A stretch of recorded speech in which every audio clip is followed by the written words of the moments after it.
I'm Lisa Senecal. And I'm Maya May, and We're Speaking starts now.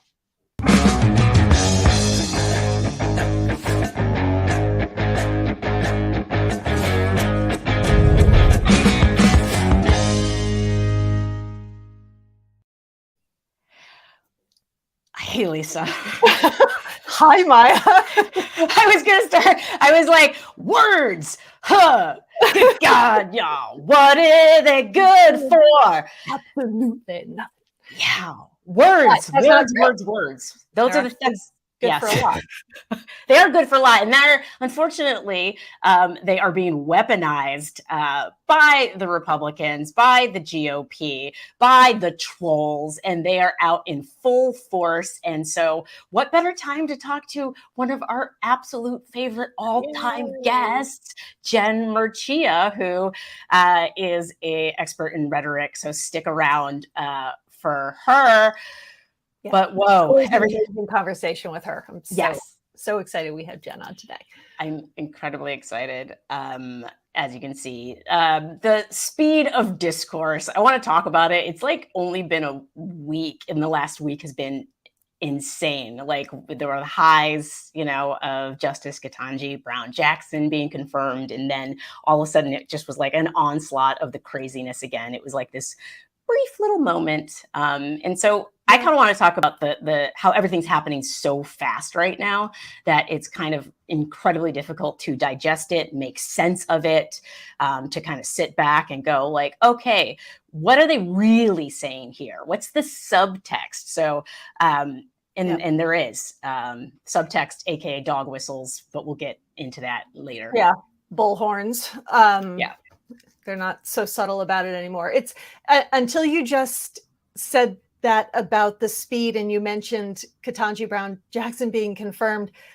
I've been trying to figure out, like, why does this week feel like there's been even more coming at us? And I think it's because because things come so quickly, we don't get to celebrate our wins for very long. It's really hard to hang on to them. So you get that like big high from something wonderful, like a first on the Supreme Court, and then like you're just slammed with something within about 20 minutes. And I kind of on to the next thing.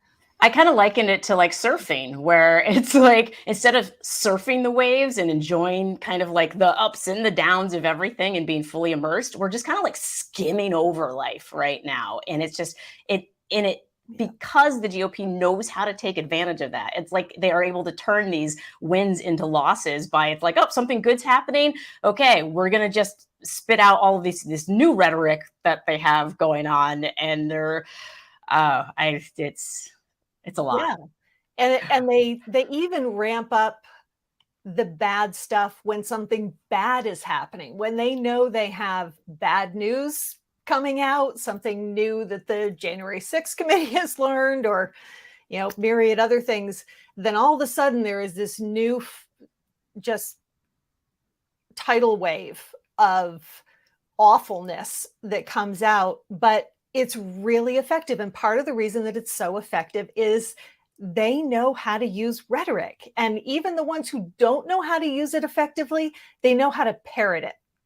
And we've got to work on that on our side. So welcome to class, everyone, because that is what we are doing today. Get your notebooks out, because we are going to learn how to identify some of this stuff so that we can get ahead of it and maybe even use some of it to our advantage. How about that? Right. Rhetoric's not a dirty word. Rhetoric's just rhetoric. It is what your goals are. That are either for the good or the bad, but rhetoric they're just ways of using speech effectively. And we unfortunately don't always do the best job of being effective, but we have Jen Mercieca here today, so we're going to get better. Yeah, but before that, we've got to watch the people who are using it so very, like, I don't even want words. I want them to stop using words altogether, like in the Matrix, where his mouth, it's like goes like that. That's what I want, really, truly, because they are abusing words. Let's check out last week in the Republican Party.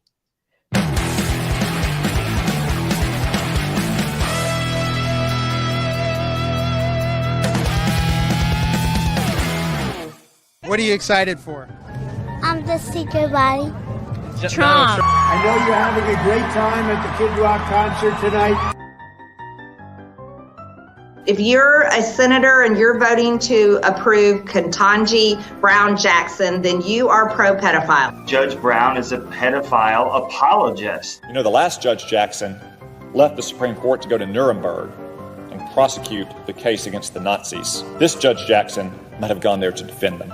Disney wants to completely take your children and they want to indoctrinate them into sexual immoral filth. Do you see Minnie in a dress, or do you see Mickey holding a penis? Herschel Walker, the leading GOP candidate in the vital Senate race in Georgia. You endorsed him, yet his ex-wife says he pointed a pistol at her head and said, "I'm going to blow your effing brains out." Almost every candidate's had troubled periods. You got to remember that the song Michael Jackson said, "The Man in the Mirror." You got to look at yourself and see what's going on. You know, this country is this is one of the most environmentally drilling countries in the world, but yet we're walking on all the resources we have underneath our feet. Make it stop. It's awful. I think I'm the most human being, perhaps, that God ever created. I'm kind of confused why they're telling us to stand with Ukraine when it seems that everybody affiliated or standing with Ukraine is either a transgender, Satanist, or a straight-up Nazi. Texas is providing charter buses to send these illegal immigrants who have been dropped off by the Biden administration to Washington, D.C. One of the first January 6 trials ended in an extortion. I'm Ron Hanks, and I'm running for the United States Senate. I'm Ron Hanks, and I approve this message.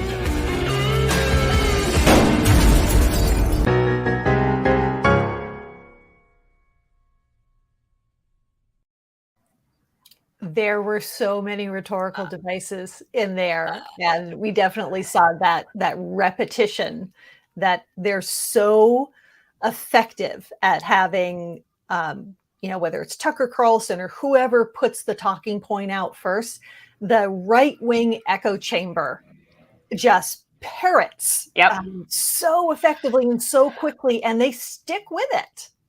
That's one thing they're pretty good at, except for that kid that started the video and Herschel Walker. I felt like those were two people who forgot their talking points.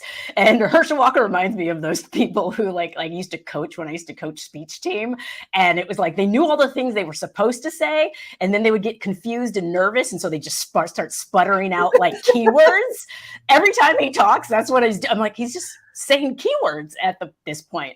I would actually love to bring in Jen now, because I kind of want her take on a little bit of this. Hi, Jen. Hi. She is a friend of the show, a historian of American political rhetoric, writes about American political discourse, especially as it relates to citizenship, democracy, and presidency. Her work is crucial and vital in this time of disinformation. And you've published 3 books, not 1, not 2, but 3 books on political rhetoric, including Demagogue for President, The Rhetorical Genius of Donald Trump. Hello, hello, hello. Welcome back to the show. Hi, thanks for having me. It's always a joy to see you. Oh, it's wonderful to have you here, and just invaluable, because you help us break down so much of this and help all of us understand better what's going on. There was so much in that video that we just watched, but can you point out a couple of the rhetorical devices that you saw used in there? Yeah, so you were just talking about repetition, and repetition is so important for propagandistic purposes. Probably y'all know about the difference between, and you're going to hear me talk about this a lot probably today because I'm really fascinated by it, the difference between system 1 thinking and system 2 thinking. Have you read anything about that? System 1 thinking is basically like your autopilot. we all receive so much information. We're bombarded with data and, just too much for our brain to process all the time. And so most of the information that we get, whether it's through, light or sound or words or whatever, is sort of processed automatically, and we don't actually think about it. And so when we talk about like activating someone's critical thinking, what we're talking about is getting them to engage their mind to think about what their system one brain is doing, and to think critically about it. And so cognitive scientists think that we pretty much use our system one brain 95% of the time. And so it's very infrequent that we engage in critical thinking. And we actually apply, our cognitive processes to the information that we're receiving. So repetition is so important for propagandists because the repetition of information makes it so that it won't be engaged by your system two thinking, and that it will automatically be processed by your system one thinking. Interesting. So the more something is repeated, and they find the biggest effect just in repeating something from one time to two times. But the more times something is repeated, the faster it is that your brain can process it. And so your brain likes that. It likes it when it's easy to process information. And so it starts to like the information. And then you have, like saturation effects, so that the more you see it in different places, the more you assume it must be true. And so you just don't even think about it, right? It's just a talking point that you hear, and you can't engage with critical thinking because your brain is designed not to do that. So, because it's almost like they know how to leverage our brains against us, yes. right? Like, yes. And all of us are trying to pay bills and live our lives, which is part of the reason why we are on autopilot. Yeah. How do we, let's just get right into it. How can we fight this? Do we just need to fight back with the right kind of repetition? Does it need to rhyme? What do we need to do? Rhyming helps, actually. So it's something that I've been thinking about a lot. The difference between the way that Republicans communicate and the way that Democrats communicate. Democrats try to engage your critical thinking skills. They try to have a meeting of the minds. They try to rationally persuade you. They provide you with evidence and data and examples and good arguments, or at least the arguments that they think are good, right? Which is what you would want them to do in a democracy, right? You want people to try to persuade one another. You want them to do it in a way that is obvious that you're trying to persuade. You want them to use good argument. People like me who are in communication departments, that's what we study. We study, effective and ethical communication, whether it's in politics or organizations or health contexts or whatever. But the Republican Party is way more interested in effect and less interested in the ethic of it. And so that means that they can use, I don't even want to call them persuasion strategies. They can use coercion strategies, compliance gaining strategies that, scare the heck out of people, that use tricky heuristic cues like repetition or like rhyming words. And they use these strategies to get people to agree with the things that they want them to agree with, but without engaging their critical thinking. And so, you don't really want to say, oh yeah, Democrats should do that too, because that's not democratic. And it's not going to help democracy for us to do it. But on the other hand, you want a way to fight it. And it's not easy because it's exactly this problem of we're overwhelmed with information. We don't have time. Our brains aren't designed to think critically about every piece of information we get. And so it's a really difficult place to be in. And I don't think the Democratic Party knows what they ought to do. I think the repetition, the rhyming, we obviously need hip hop is personally. Absolutely do. We need all of the rappers to come out for democracy and just over it because it's that hook, right? There should be a rap and politics class. Yes, but we can't have the politicians do it. because No, that please. is just so creepy every time they try to do something like that. So they can rhyme, but not try to rap. That Jen, you were talking about persuasion versus coercion, and such a piece of that is the overwhelm, but also fear.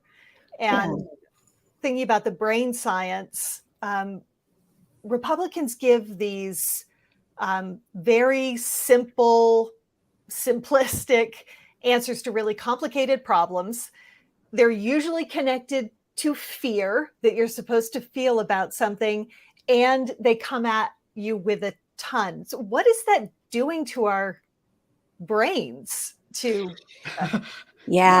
It's really, this is also really interesting. I've really been reading a lot of this stuff for the last couple of years, and it explains so much, so I knew a lot about the, Latin and Greek rhetorical strategy, the terminology and stuff, but I didn't really know about how it actually is processed by our brains. So I've been learning about that, and it's just really interesting stuff. But so what happens, it's called an amygdala hijack. I don't know if I've talked to you about this before. It's such a great term. I did not come up with it. So the amygdala is the part of your brain that deals with fight or flight or flee responses. It's like, I don't know, the lizard part of your brain, but it's the part of your brain that is really the like central hub of that. And so what happens is they use fear appeals, conspiracy, outrage, they all sort of have the same effect. And your brain just naturally is flooded with different hormones that hijack your ability to reason. And so it puts you on high alert so that you're attentive to their messages, but it prevents you from being able to think critically about it. So it does that same thing that we were talking about with system 1 and system 2 thinking, where now it's the sort of chemicals that your brain produces that are flooding, your system 2 brain so that you can't think very critically about what you're being exposed to. And, we know that effect works with fear appeals. It looks like it also works with outrage. There's been a lot of studies about outrage and social media and the way that being outraged is such an engaging strategy, and that we learn through the repetition of outrage and seeing people circulate outrage that we too ought to circulate outrage. If there's outrageous moral terms in a tweet, it's like 6 times more likely to be retweeted by other people. People report retweeting or circulating outrage even when they don't feel outrage themselves, or even when they didn't feel like tweeting outrage, but that they've learned through watching other people or through the feedback that apps give them, in terms of metrics for likes and shares and whatnot. They learn all of that. They learn to share that kind of content. I was just reading a study about conspiracy theory, and researchers are trying to figure out like who is interested in conspiracy theory and why, what kind of personality types. And one of the indicators is a need for chaos, wanting to see, things fall apart and break down. Another one is like boredom and wanting to be stimulated, and so people find these things entertaining. Of course, outrage is very engaging, and so these strategies are very well designed to break through the noise of our, deeply saturated public sphere, and to sort of reach out at people who are susceptible to these kinds of strategies and get their attention and get them to act by recirculating the content. So, and you're on the ground with this because you're in Texas, you're with students who are being affected like on the daily by this. And so I'm super curious because when I think about the lizard and the lizard brain, and we have lizards here in California. So when you approach them, they usually do freeze. And then if you get a little closer, then they run away. And I thought to myself, I was like, what would happen if I went to the lizard and the lizard just launched at me and attacked? Right? Like that would be a game changer. So my question is, when you're working with the students, one, how are they feeling? And how are they fighting back in doing it in a way maybe that isn't just the repetition of the outrage, but that's something that's more effective and meaningful? Yeah, so the conversations that I've had lately with my students have been them largely avoiding the news. My students, and these are political communication majors, so you would think that they would be inclined to be news junkies like we are.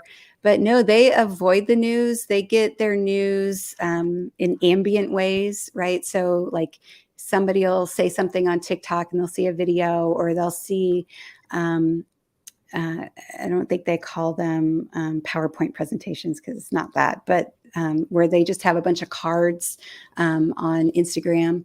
They'll see information and news that way, but they're not actually engaging. And I think dramatically less than they used to. I typically will start all of my classes with conversations about politics, what's going on in the public sphere, what's interesting to you about the media today.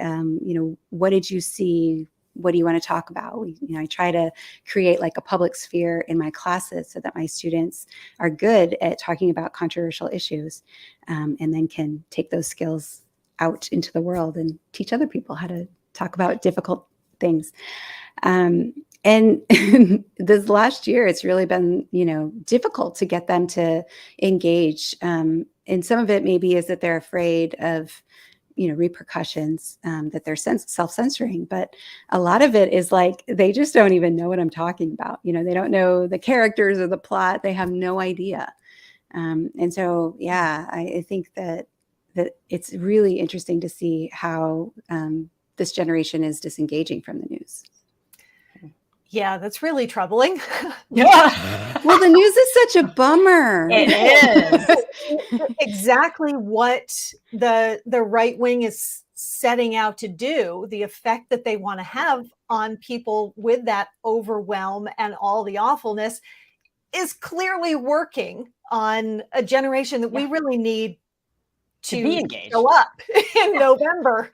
They're a huge generation that overwhelmingly votes for Democrats. So what, not just for Gen Z, but what can we do in the way that we're speaking to everybody, and we're speaking to each other, and candidates are communicating, and political organizations, what, without burning down the planet? Yeah, what do we do to be able to effectively fight back? Because we can't just we can't wait until there's an opportunity to have civil conversation to make that change, because we might run out of the opportunity to have civil conversations if we don't change the direction we're headed in. Yeah, absolutely. And I mean, it's not just conservatives. I mean, the news in general is a bummer. So y'all were talking earlier about how, we have a new Supreme Court justice, and you didn't even get to celebrate it for more than 20 seconds, right? Because whoosh, that story is gone. News stories replace it, and those are so negative. And that's really common. One of the things that I think is fascinating and maybe not very well understood is the way that the news has changed over the last 25 years, 30 years. So, at first with network news, can't speak, with network news, you had least common denominator programming. That's not true. You had most common denominator programming. Sorry. Which all our brains are fried. My brain is fried.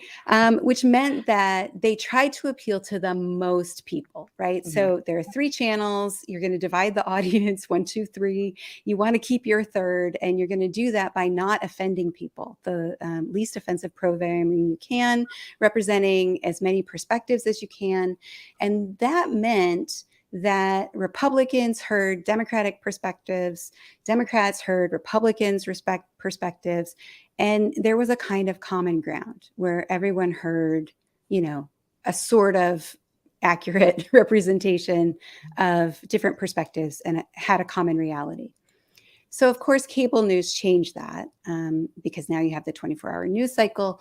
People, need content 24 hours a day. You need new content to keep people engaged.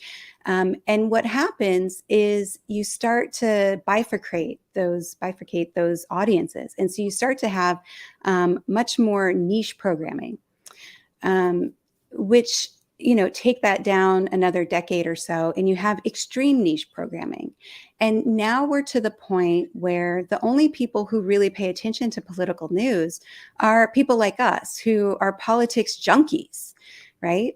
And politics junkies are going to want perspective, partisan, confirming news. They're not, necessarily wanting a neutral, both sides kind of perspective. In fact, that irritates them and makes them mad and angry. And so there's this sort of vicious cycle where the news today is not produced for the average American. It's produced for the average news consumer. And the average news consumer is an extreme partisan. That's a problem, right? So students my age, or no, students, the people my students' age, really can't talk today, they are turned off by that. Most Americans are turned off by that. Most Americans are not extreme partisans, right? But the extreme partisans of both sides of the political spectrum have taken over their respective parties and the political discourse that associates it and the news. And so a lot of Americans feel left out by the process. They don't feel activated by the us versus them, we hate them, we should hate them kinds of discourses. They're just trying to get through the day, overwhelmed with information. Things are hard, costs are going up. We've been through this pandemic. And the news, when they do try to sit down and understand what's going on with the world, is presenting them with a really distorted partisan view of what's going on. And it's hard to make sense of. It is. And I feel in a way, with social media and even citizen journalism, there are so many perspectives out there that people can kind of grasp onto. And, I kind of want to simplify it, right? And so even as I try to simplify it, I'm still faced with tons of options of those carousel slides that you were actually talking about that your students often use to stay connected with the news. Well, there's also a ton of those as well. And so it does become overwhelming. And so because I'm actually so scared when you said 10 years. And all of a sudden I figured, I was like, where are we going to be 10 years in the future if we continue down this path? That right there, that's where we're going to be. It was well timed. That was Princess Sweetie. We love Princess Sweetie. She's been sitting right here, but she just ran off and then yelped. So one way to think about this that's kind of optimistic, because, I like to be optimistic, is that anytime we go through a major technological change, and right now, of course, we're going through many of them, things are confusing and weird, and, it feels like society is breaking down, and then things kind of stabilize and we move forward, we figure out how to make it work. And so what history would say is that we're going through one of those difficult times. The previous version of this was called the Age of Catastrophe. So it's not a happy thing to go through. And it definitely does feel like the Age of Catastrophe. But after the Age of Catastrophe, was a time where everything felt great and, we just moved past it. So I think if history is a guide, then we can predict that there will be these difficult changes and that we'll start to make sense of it. I think that the more researchers understand exactly what's going on, exactly how social media divides us rather than unites us. And really, it's only been trying to do that. And it has been doing it as effectively as it has for 10 years, since about 2012. it's when the algorithms got deployed to control our news feeds, and that's when the like and the retweet button and those kinds of things were all invented. So, all of those sort of new technologies have increased our confusion. But yeah, I mean, it's also going to take us wanting to get out of it. I mean, one of the things that I think is so important about the war in Ukraine is to see those people fighting so hard for their democracy. I think that is inspiring to Americans. I think the reality of what a civil war would look like is there in our feeds every day, and it's horrifying. And so, one thing that might come out of this, obviously self-interested for the United States, but one thing that might come out of it is that, it's sort of sobering, and we start to realize, like, oh, politics isn't war. Something you hear me say all the time, war is war. And war is not politics. What you're seeing in Ukraine is not politics. That's something else. Yeah.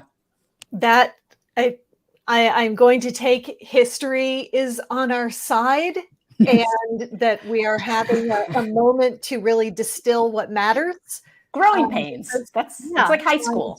And we're going to get through to the other side if we all hang in there and keep working at it. So we have to have you back again, Jen, again and again, to keep talking about this and helping us understand it. Well, and I think that programs like yours really help, right? Because you two are overtly pro-democracy. And I think that it's so important for people who believe in democracy, who want democracy, to go out into the world as Democrats and say, like, wear a t-shirt, right? Like, I am pro-democracy, and let people know that about you, and behave that way. And I think that the more of us who are pro-democracy, and are vocal about the importance of that, the better. And so I really appreciate what you two do on your show. Thank you. Well, we appreciate you. Thank you so much for being with us again, Jen. It was wonderful. It's my pleasure. Always. I always feel better after talking with Jen Mercieca, after reading Jen Mercieca, just knowing that she exists. The knowledge, I think, when everything feels like it's falling apart, she kind of helps center us in a way so that we can actually grasp what's happening. And when we can do that, it kind of like gives us that foothold. And so we can go, okay, we can climb out of this. This is the knowledge that we have to you, and as opposed to what I feel like I've been doing a lot lately, which is like, oh my God, what is happening?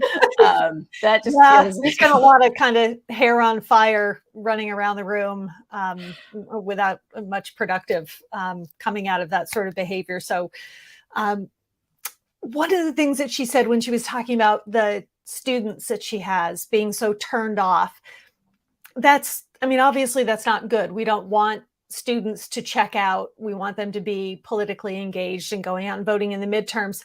But I think one of the reasons that generation in particular is so turned off by all of this is that hyper-partisanship they don't have. They have so much more commonality in beliefs. They don't have the LGBTQ insanity like the older generations do. They all agree that climate change is a problem. They just have so many more bridges. They don't have the same level of racial animus because it's a much more diverse generation. So part of this, history teaching us that things are going to get better, I hope, is that we've seen generation after generation progress has been made. And I think we're going to make great strides with this next one. Yes. That's what I got. I think that is a fabulously positive place to wrap up tonight's show. I like it. I'm going to run with that. Yeah. We are going to do this, and we're going to do it together, and we're going to figure out eventually that this is how America comes out of it, by just paying attention to what matters. And which reminds me of a Walden quote. I want to finish on the Walden quote from Henry David Thoreau. Maybe they check out of the news, because even he, I think it was the 1800s, he's like, all the news stories are the same. Once you've read about one man bitten by a dog, once you've read about one murder, it's all the same. So maybe we don't need people to watch the news. We just need people to tap in and check in and be proactive and productive about building democracy and not reacting to what feels like the fall of democracy. So we'll see. We'll see. We're still here. We're still here. We're still going to keep working at it. We're still going to be very pro-democracy and very vocal. We hope all of you watching will do the same thing. Jen's so right. It really does matter. You're going to hear 2 more very pro-democracy voices tomorrow. Tara Setmayer and Rick Wilson are back with a breakdown at 7 p.m. Eastern, 4 Pacific. Make sure you don't miss them. It is always entertaining and smart, and they're just too. And sometimes lots of swear words. People. Sometimes lots of swear words. That too, which is always fun. It's good for engagement. Speaking of, follow Lisa at LC Senecal on Twitter, myself, Maya on stage, LPTV at LPTV. If you want to know when our shows are streaming, follow LPTV, and you can even put on the little notification thing and it'll tell you when we're streaming live, and then you can engage in the chat and the conversation, also on YouTube and Facebook. So we are out there, and I think now it's time for some nutrients and to take care of ourselves, self-care, until we see you next time.